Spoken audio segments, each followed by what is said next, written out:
All right, everyone.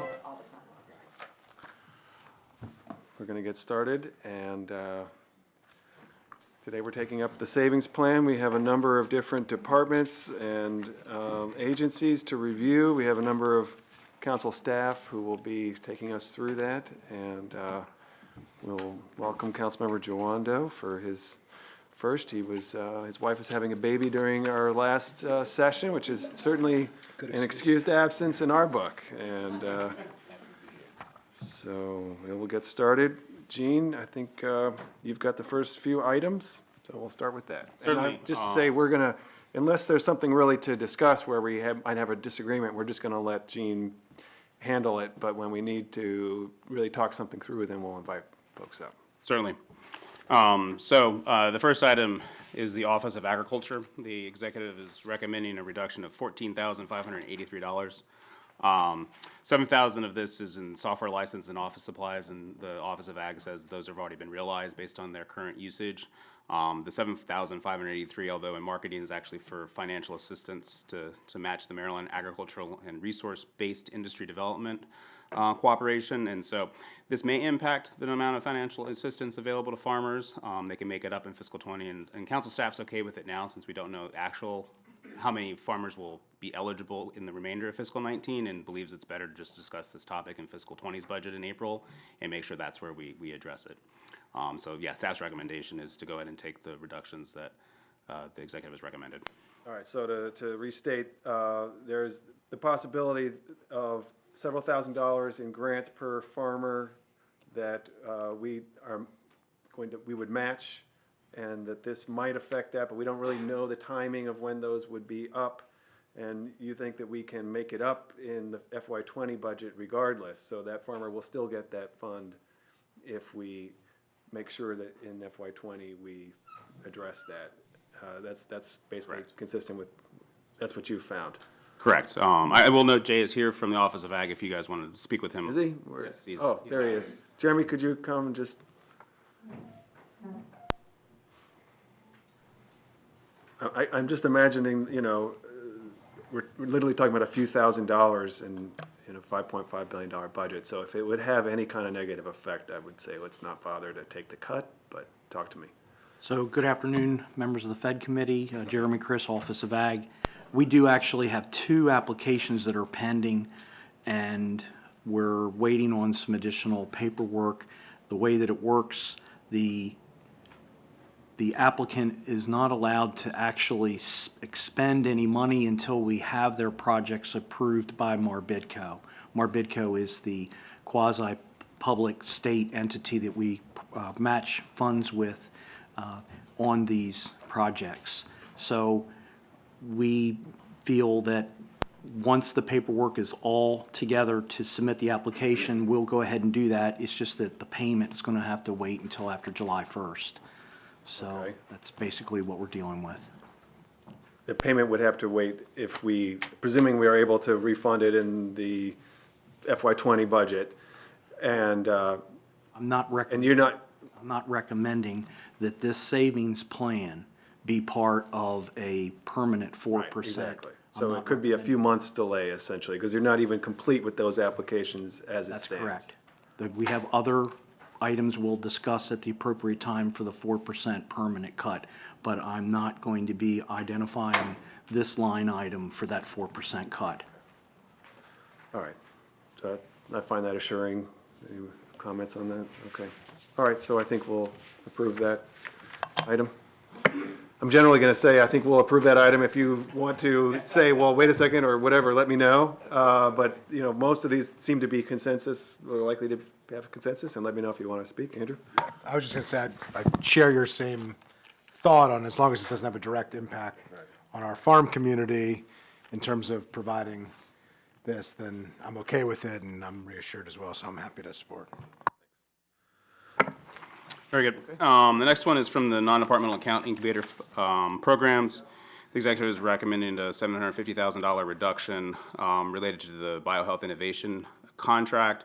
As noted by the executive, this was originally seed funding in fiscal 12. Believes the organization is up and running and has not even executed a contract in fiscal 19 as of yet. So a contract would need to be executed even if the council kept this payment. Okay, a couple of comments here. One, we really need to review the incubator program. And Gene, remind me, we had a meeting planned where we were going to start to talk about it. And then that is, explain a little bit about what that meeting will be when we have it. Certainly. So the Chief Administrative Officer, Mr. Firestein, under the Leggett administration, had recommended a amendment to Section G, which is our non-competitive list, and that includes Launch Workplace that manages our Silver Spring Incubator. And that Section G amendment was also going to expand their operations beyond Silver Spring and include additional funding. So the last time staff had spoken with Department of Finance, they're finalizing some of those details, and once those details are available, it'll be before the PHED committee. And that can be a launch pad to the larger conversation, not that particular item, but just the incubators in general. That's what we need to do. We need to have a broad conversation about our incubator program and what we're doing and how we can augment it, and, you know, this concept of having a co-working company managing space and how we're going to make sure that that is a success. So, you know, first of all and foremost, we need to take up this whole question. And secondly, regarding this particular line item, I really encourage BHI to work with the executive branch to see if there is a contract, you know, terms of a contract that can be negotiated for this coming year. And I think we should take some time to talk that through, and we've got some time. You know, with that said, I think this is a reasonable reduction, so personally I'm prepared to support that. All right, no objections, so moving on. All right, the next one is the Montgomery County Economic Development Corporation non-departmental account. The executive's recommendation is a $75,116 reduction. So as noted, I mean, the contract has been executed between MCDC and the county, so that would need to be amended to adjust this payment. MCDC has noted that they're amenable to that, and they've also noted that for the time being, they'll reduce their conference and trade shows budget, or line item, I should say. However, council staff notes that as a nonprofit organization is available to kind of rearrange their funds as they need to based on the board's approval, they may be able to find the savings elsewhere besides that one particular item. Council staff supports the executive's recommendation. Andrew? Yeah, I just had a quick question on that. Do we know how much of that line item in their budget has been spent today? I mean, obviously, we're only a few months away. I'm sure any trade show, for the most part, has been, or is pretty close to being planned for the rest of the fiscal year. I read South by Southwest is on the docket. I don't know what that is, but obviously 60% of our trade show budget and travel budget related to that seems like a high proportion, and maybe it just there wasn't as much of an emphasis on that this fiscal year. But I don't know if we have any information on how much of that budget has already been spent and what that leaves for the remaining, and Sure. where that is. So MCDC did submit their statement as of November 30th. That was the most recent one they had. And as of November 30th of 2018, they had spent $16,248 in trade shows and conferences, and they had budgeted $125,000 in fiscal 19 for that. So if you reduce the $75,000, that would still remain, I'm going to just like spitball about $30,000. But again, as I noted, it's a little fungible where that actual $75,000 goes, but I hope that answers the question. Okay, is your light on? Is that what the green is, or no? Okay. Okay. Okay, very good. We'll accept that. Moving on without objection. And then the final item I have is the urban districts. So they're actually three separate budgets, but they're all in kind of together here. Staff will note both the reductions for Bethesda and Silver Spring, the $12,000 and $12,005 for Bethesda and the $8,095 for Silver Spring has already been realized through turnover savings and lap savings. The Wheaton reduction of $30,334, most of that has already been realized, but some of it would be realized if the committee agreed with that recommendation from the executive, because it would hold the position vacant longer. Generally speaking, council staff is okay with that, given the time it takes to just hire in general. Okay, do you know what position that is? It's just,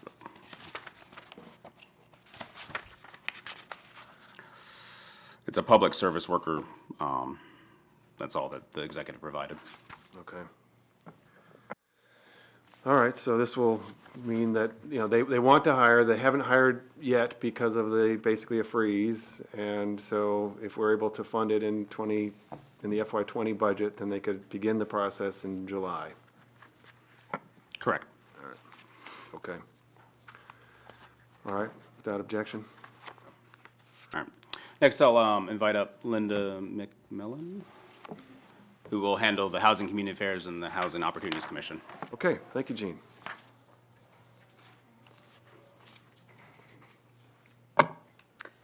The executive is recommending a reduction of $112,791, which is 1.5% of the non-housing initiative fund, general fund appropriation in the Department of Housing and Community Affairs. It's proposed to be an increase in lapse. I did talk to the department. This is just a projection of overall lapse. They're not holding any specific positions vacant. It's just that regular turnover is accruing enough additional lapse over what was budgeted that they can take this reduction this way. And they're not holding any, they're not going to hold any positions. They haven't held any positions. Okay. Seems pretty straightforward. Okay. The Housing Opportunities Commission, the executive is recommending a reduction of $100,204 in the funding that we provide to the Housing Opportunities Commission through a non-departmental account. So each year, the county provides some general funds through a non-departmental account. That funding is transferred to the Housing Opportunities Commission for a variety of resident services that the county wishes to assist with the support in. So this is separate from any other support we give to the Housing Opportunities Commission through the Housing Initiative Fund or other areas. And so the executive's recommendation is this $100,000 reduction. I provided for you in the packet the information that was provided last spring about how HOC expected to distribute their total funds. It's not binding on HOC, but they will make an adjustment to reduce that total amount by the $100,000 and work it out as best as they can. And they've always agreed to participate in savings plans over the years. Okay, HOC, so we give them flexibility to find it. That makes good sense. Okay, thank you. Mine too. So, but that's an NDA to HOC, that's not DHCA. We'll take up DHCA separately, right? You just did. It's the same. I see. DHCA, you were okay with the lapse. And then HOC is a separate. HOC is about the same amount of money from a non. Got it. Okay, I turned the page too quick. All right, well, I do want to make a quick comment. I wish there wasn't as much lapse at DHCA, specifically the director. I do miss Director Snuggs. I thought he did a marvelous job. And I wish he was continuing in the county, but he isn't. And we need to have a director at DHCA. We need, I understand that there may be ideas about how to reshape the department, and okay, we'll take that up, but we did take it up soon. We gotta have a program here. So, I hope that we will get some sense of a direction very soon from the executive branch about DHCA, and we can get moving forward on that agenda. All right. All right. Next up is Ms. Yao with the Department of Recreation, and I believe given what's in the packet, we should go ahead and, if it's okay with the chair, invite Department of Recreation up to participate in the conversation. That sounds fine. Where is Ms. Riley?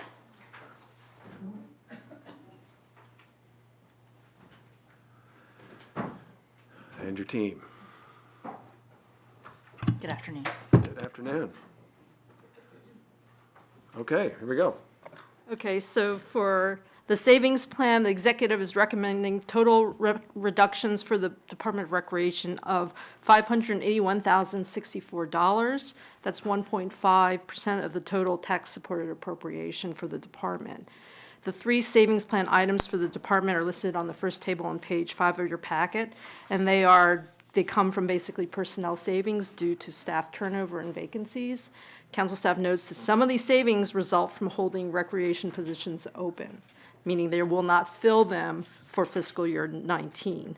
The second table on page 5 shows the existing vacancies for the department and the recruitment status of those positions. The bolded entries are the positions that are being held open. Council staff also notes that there are additional retirements that are anticipated for the department, including the manager of Countywide programs, who's scheduled to retire on January 31st, and several other employees could retire before the end of the fiscal year. So with regard to the first position, which is the MLS Manager 2 position, council staff is concerned about the impact of holding this position through the end of the fiscal year. The PHED committee has for many years recognized the inadequacy of the department's management and administrative support structure. The department lost 2/3 of its senior level management during the Great Recession, and department managers were providing oversight for up to 5 times the number of programs as their pre-recession counterparts. This increased workload and span of control was compounded by an increase in new and renovated facilities and an increasing number of human service type programs for a needier, more diverse population. The council added funding for 2 managers, a manager 2 and a manager 3 position in the fiscal year 18 budget. And one of those positions is now one of the ones that is proposed to be lapsed for the year. So council staff notes that timely recruitment of this position is needed now more than ever before because of the recent anticipated retirement of key management staff and the corresponding loss of institutional knowledge for the department. The lack of redundancy of management functions and the overextended workload of these employees who would then be asked to take on those responsibilities. And in addition to all of that, there are new CIP projects coming online for the department. So we anticipate the Wheaton Library and Community Recreation Center coming up, as well as there's planning for the South County Regional Recreation and Aquatic Center. Plus, the department will be moving to a new a facility in Wheaton, I think, not this coming year, but the next year. So there's a lot going on for the department, which council staff believes really requires this kind of oversight. So that's with regards to the manager 2 position. With regards to the administrative specialist for youth development, this is a vacant position in youth development that reduces the department's ability to collect program data and support contracting, and ultimately supporting the expansion of priority youth programs for the council. The position was added for fiscal year 19 to support the 2 new Excel Beyond the Bell Elementary School programs at Gaithersburg Elementary School and Oakview Elementary School. And council staff understands that the programs are moving forward with implementation. And thus,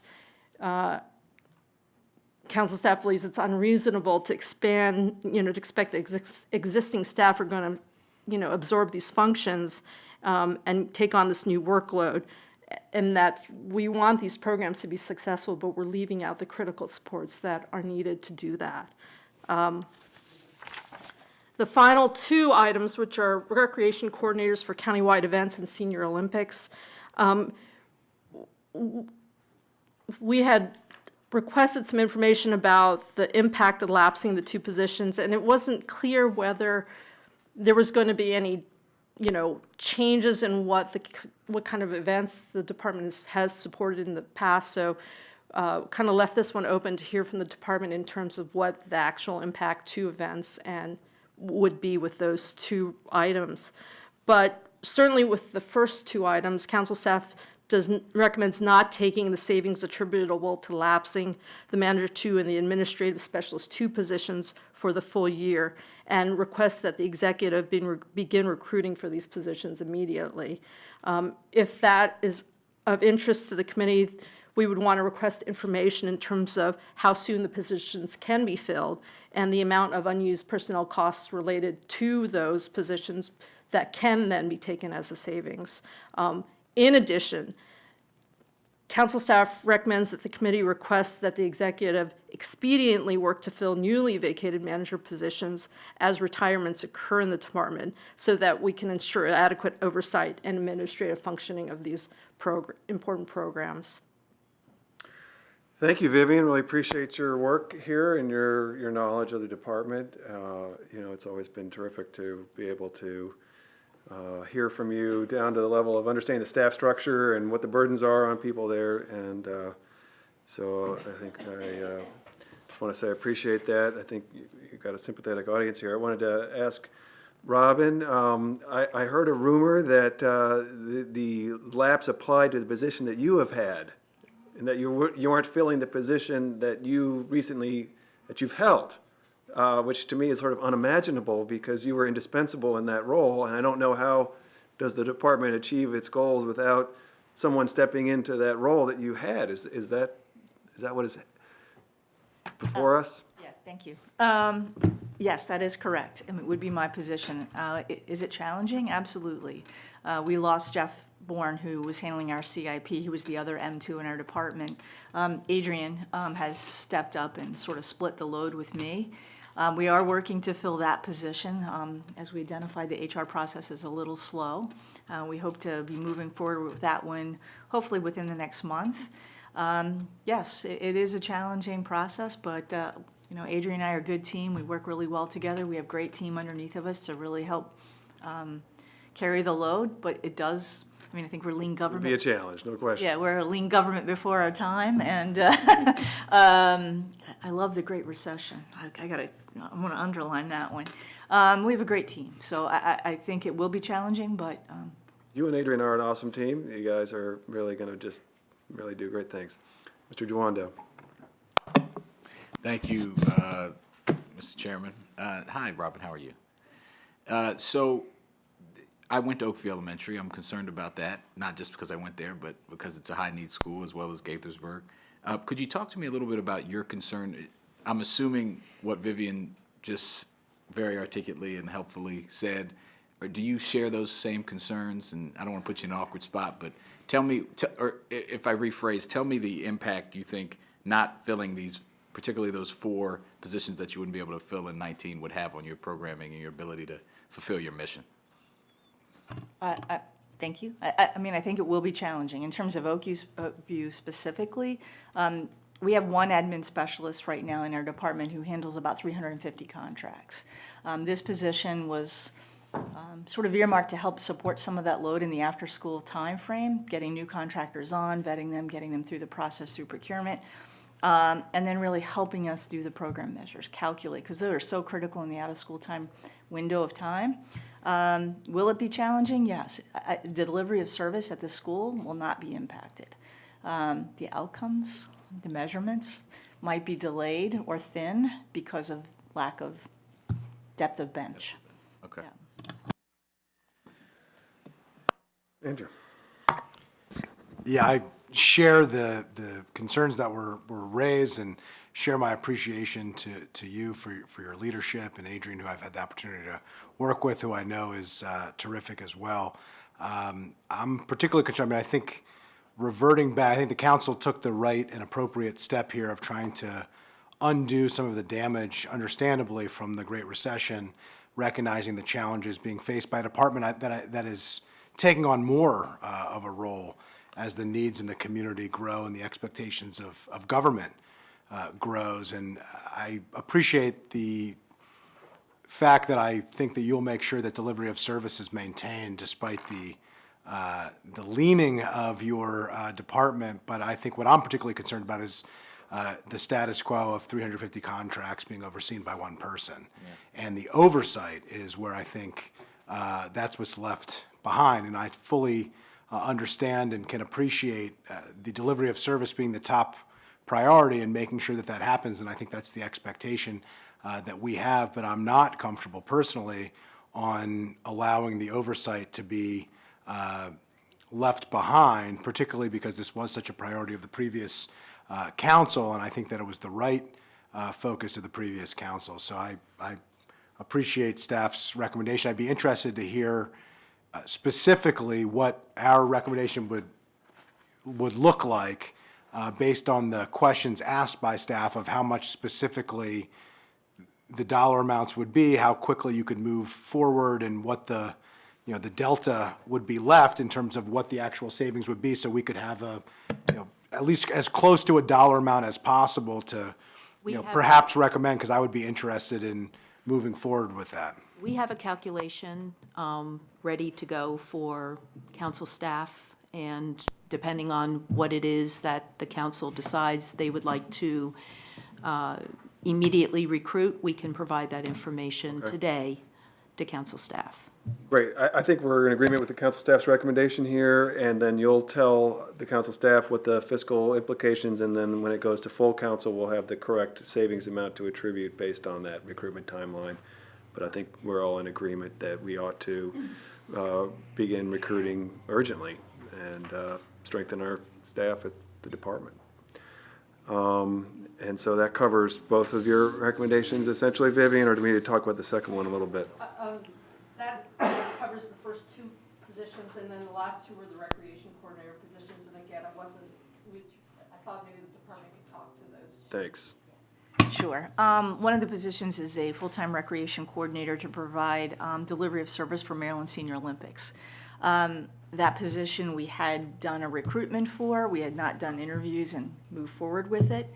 When the savings plan came about, we are confident that we can still deliver that service. We did for many years, although it is a stretch, that we can work cooperatively with our teams, our countywide programs team who delivers sports, as well as our senior team to really support that effort. It's a window of time of about 4 months for competition, and every other year is a larger year because of national qualification, so we think we can manage that one.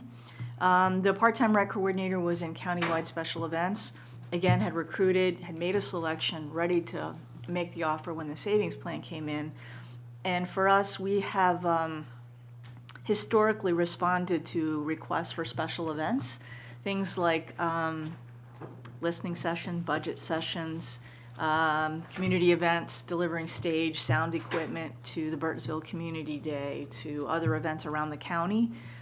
We've sort of taken on that role over the years, and it's grown over the time. I think we can continue to deliver it. At some point, we may have to say no, because the individual who's doing it now is 50 years old, has Pretty young. yeah, absolutely, but has some medical concerns. It's a labor-intensive job.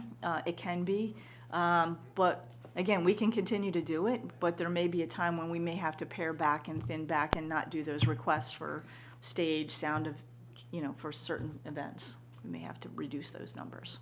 Between now and July, if we can't Correct. add the position that you wanted to add. That's correct. Is that right? That would be correct. Bill? So just to be clear, you can still do the senior Olympics with taking this lapse. We believe we can, yes, sir. And then on the other position, the concern is, someone who's middle-aged with health concerns potentially might not be able to continue this going forward unless you're able to fill the. That would be correct. Okay. And then the recommendation was, I think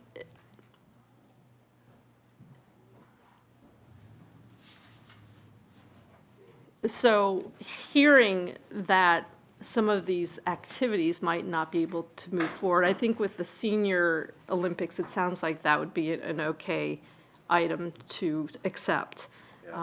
The other one, maybe we should split it and split the baby, take the keep the funding for the second position and let the Senior Olympic one. It's kind of seems, wherever you'd head with that. Yeah, that's where I'm at. yep, Okay, Okay, perfect. you won't refuse that, right? Thank you. all right. That's it for rec. Okay, thank you. All right, so now we're gonna move on to the park and planning, and Ms. Dunn and, I guess just Ms. Dunn, not Mr. Zions as well, will join us. Okay. And Ms. Wright and her staff are here if you have questions. Based Yeah, why don't you come forward? I'm not sure that we have questions, but it's a large enough budget item here. Feels awkward not to have you come up, so.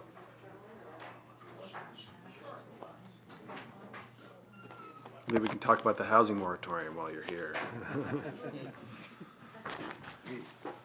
Good afternoon. So regarding the budget reductions for MNC PPC, the county executive recommends reducing their FY19 budget by approximately $1.8 million. And this represents a reduction of about 1.5%, as is being taken in other agencies. There are two primary components of their budget. One is called the administration fund. The other is the parks fund. The administration fund covers the planning department and their central administrative services, their group that handles most administrative components of both Montgomery County departments and Prince George's County departments. The reduction for planning is recommended to be $158,227. The planning department has submitted a savings plan, and in that plan, they have recommended that they can achieve a savings of $95,000 on a prepayment for debt related to IT equipment that's been purchased. So they had end-of-year savings at the end of last year, use that to pay down annual debt on this IT equipment. So that's pretty straightforward. The second savings is about $51,000, reducing their maintenance contingency fund, money they put aside in case there are issues with their current building. And then there's a third component, these are the three largest, of a $10,000 savings that they would achieve just by reducing money they put aside for conferences and trainings for staff. CAS has a reduction that is recommended by the MNC PPC that they would take $289,063 worth of the proposed cuts, and they would reduce trainings, they would delay equipment replacement for computers, reduce professional services, and take some of the money in laps as well. The other fund is the Parks Fund, and that's the largest of the components that make up the savings for MNC PPC, and they're proposing a reduction of $1.36 approximately $1 million. And this is going to be spread evenly across their divisions based on the size of the budgets of each of those divisions within the Parks Department. The largest reduction is represented as lap savings and salaries, and it's around $825,000. Of this amount, the Park Police savings is around $203,000, and it represents, as is the case across the board, about 1.5% of the Parks Police budget. And they believe they can achieve this savings by holding 4 positions of 8 current vacant positions open through the rest of this year. So they have 8 that are open. They would hold 4 without filling them through FY19, and that would achieve their $203,000 plus savings. The other reductions from the Parks Fund would come from savings from a reclassification salary fund. There's a reclassification study that's been going on. There was anticipation that through that reclassification study, there would be increases in salary that would be accompanying some of those reclassifications. The study hasn't been complete to the point where they would be awarding these salaries, so they don't need that funding at this time. Another would be a reduction in the non-critical maintenance and landscaping money that they put aside, and then the 4th largest reduction would be to the non-native invasive plant program. Council staff is confident that these reductions are fine and that they can continue to provide their work program efficiently and the way that they need to provide it under these types of reductions, but they're here to answer any questions. Okay, Will. Thank you very much. And I don't know who can answer this, but whoever, just shout. The park police position, so there's 8 vacant positions. They're holding over 4 for the fiscal year. If I were to ask, Chief McSwain, is this gonna, when you go in the back of the impact, when I looked at the impact for the savings plan, when I read things that park police patrols in the parks, the ability to investigate crimes and community outreach could be hampered. That makes me a little concerned. Could you address that, or if anyone? It would probably be more appropriate for Mr. Yeah, Riley to do that. Sure. Yeah, it's good. It's the other Director Riley in front of you today. It's great to be in front of the new Fed committee. This is my, Got big shoes to fill. yeah, I know that. But, when I'm a veteran of savings plans, and unfortunately, I've been through very many, and sometimes public safety is exempted from savings plans. But in this case, I did have extensive discussion with Chief McSwain, and they're a division of about 117 positions, so these 8 vacancies run it's about 7%, which is about a normal lapse you would expect at any time during the year.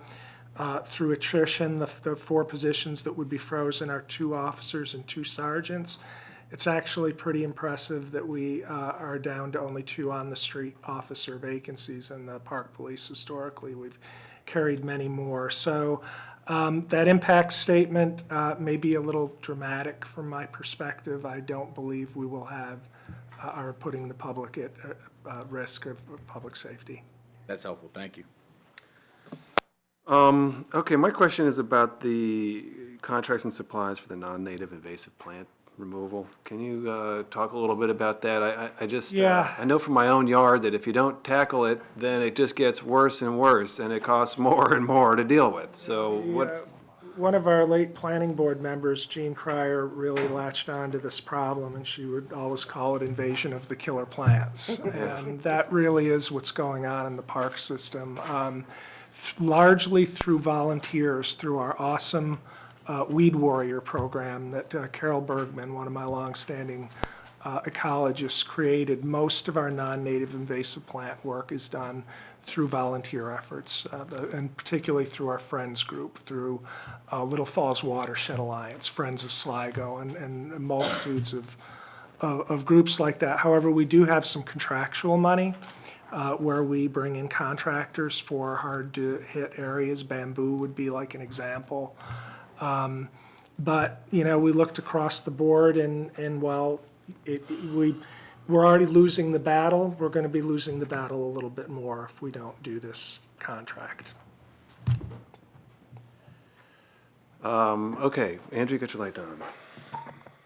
Yeah, I appreciate my colleagues have asked the two major questions that I had. I shared the concern about public safety, which is normally exempt from savings plans like this, and whether that would have an impact. It sounds like your vacancy rate is lower than normal, but, you know, public safety is the only, really, you know, first responders, the only folks that somebody can't take over somebody else's shift without at least a cost implication with overtime, because you can't pick up somebody's work from somebody else's desk. It's about, you know, feet on the street, so to speak. And so I appreciate the response to that. I also have a similar concern about the non-native plant issue and whether or not this is penny wise and pound foolish. If this is going to cost us more money down the road, you know, I appreciate the fact that we have near-term fiscal constraints this year, but I don't think we're not going to have medium-term fiscal constraints moving forward. And so I'd be a little bit concerned personally. And I think you all do a terrific job of dealing with, you know, what is a very difficult issue with these non-native plant species. And I would hate to tie your arms on this and cause a cost increase for a future budget. It doesn't seem to be where we should go. That's just where I'm at. It sounds like you're similar. Yeah, for a relatively small amount of money, we're going to cost ourselves more money there. And I actually think my view would be I'd like you to be taking over more and more of our green space, our ball fields, because I think the Parks Department in particular does a great job with maintaining them, with dealing with, you know, these challenging issues like non-native species. And Ms. Wright, I'm glad you're here. We had a robust discussion at the GEO committee meeting earlier. I think Ms. Dunn can speak to that with her some of her planning background. But we had a considerable conversation about the planning department and what the impacts are on our future outlooks. And so it's good to see you, and I have lots of questions following up on our conversation from earlier, but I will save us, although I do think many of those questions are related to this committee and what the development pipeline is and what we think the breakdown will be on multifamily and others. I appreciate your expertise, but I will hold my fire on that for a more appropriate time. Check the tape. It was yeah, exactly. It was anyway. So those are my two concerns. I think you've alleviated my concern about the public safety, which is my initial concern with this in terms of street, feet on the street, so to speak. It sounds like there's no impact to the public, or we don't think there will be in terms of safety at our parks, but I am concerned about being penny wise and pound foolish when it comes to non-native species, of creating a much bigger problem down the road that already is something that I know you struggle like any other parks department anywhere in the country in order to keep up with. All right, so why don't we not accept that specific item on support for the non-native, is that Yep. in agreement? Okay, 836. all right. Does that sound okay? You can devote it that way? Okay, thank you very much, appreciate it. Thank you. Thank you, Pam. I understand Ms. Arthur is indisposed at the moment, so since at least my name is phonetically similar to Jean, I will, I will pick up her 2 items for Board of Appeals and the Office of Zoning and Administrative Hearings.